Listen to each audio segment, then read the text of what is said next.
नमस्कार, मैं हूं अंकुर और आप देख रहे हैं सत्यहिंदी.com। एक नजर डालते हैं अब तक की सुर्खियों पर। खनन मामले में झारखंड के मुख्यमंत्री हेमंत सोरेन की कुर्सी जा सकती है। चुनाव आयोग ने इस मामले में अपनी रिपोर्ट झारखंड के राज्यपाल को भेज दी है। सूत्रों के मुताबिक इस रिपोर्ट में चुनाव आयोग ने हेमंत सोरेन की विधानसभा से सदस्यता रद्द करने की सिफारिश की है। झारखंड के राज्यपाल रमेश बैस दिल्ली से रांची पहुंच गए हैं और वो 1-2 दिन में इस मामले में फैसला ले सकते हैं। झारखंड में इस मामले को लेकर राजनीतिक गहमागहमी बढ़ गई है। सदस्यता रद्द होने की स्थिति में हेमंत सोरेन को मुख्यमंत्री पद से इस्तीफा देना होगा। इस संकट को भांपते हुए ही कुछ दिन पहले हेमंत सोरेन ने झारखंड में मिलकर सरकार चला रहे झारखंड मुक्ति मोर्चा, कांग्रेस और राष्ट्रीय जनता दल के विधायकों की बैठक बुलाई थी। इसमें राज्य में अगला मुख्यमंत्री कौन होगा, इस बारे में चर्चा होने की खबर आई थी।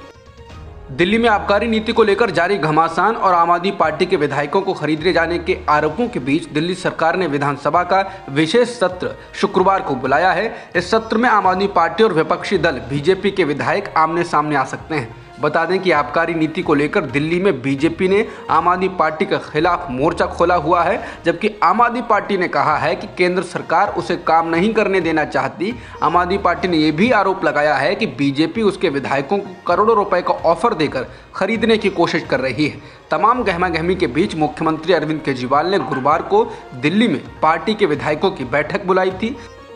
राजनीतिक दलों द्वारा चुनावी मौसम में मुफ्त उपहार का वादा करने यानी कि फ्रीबीज को लेकर सुप्रीम कोर्ट आज फैसला सुनाएगा। अदालत एडवोकेट अश्विनी उपाध्याय द्वारा दायर एक जनहित याचिका पर बीते कई महीनों से सुनवाई कर रही थी। इस मामले में तमिलनाडु में सरकार चला रही डीएमके ने भी याचिका दायर की थी। अश्विनी उपाध्याय की ओर से दायर याचिका में मतदाताओं को लुभाने के लिए मुफ्त का वादा करने वाले राजनीतिक दलों पर प्रतिबंध लगाने की मांग की गई थी।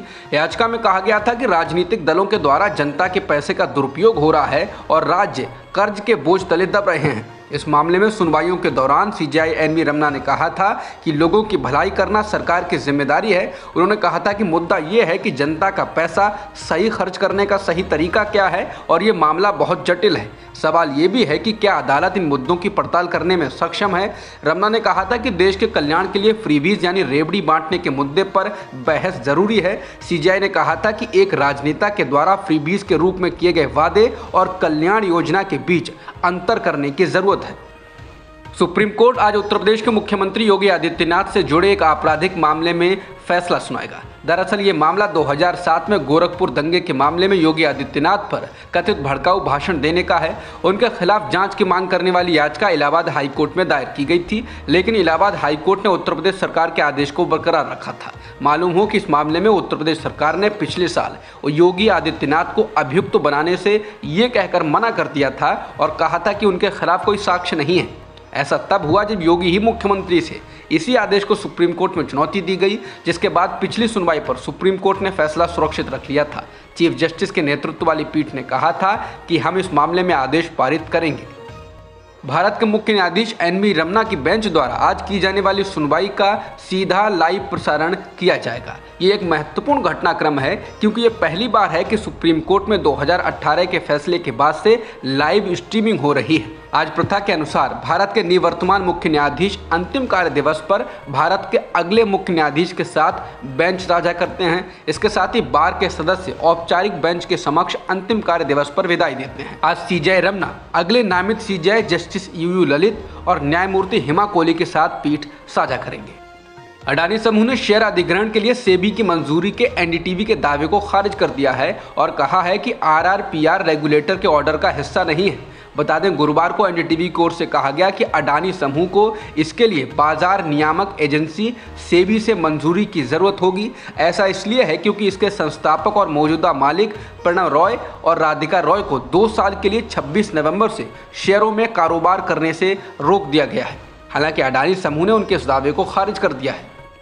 गोवा पुलिस ने बीजेपी नेता सोनाली फोगाट की मौत के मामले में उनके 2 सहयोगियों को गिरफ्तार कर लिया है। इनके नाम सुधीर सांगवान और सुखविंदर वासी हैं। सोनाली फोगाट के भाई रिंकू ढाका ने बुधवार को अंजुना पुलिस में दर्ज कराई शिकायत में इन दोनों के नाम लिखे थे। सांगवान और वासी 22 अगस्त को फोगाट के साथ गोवा पहुंचे थे।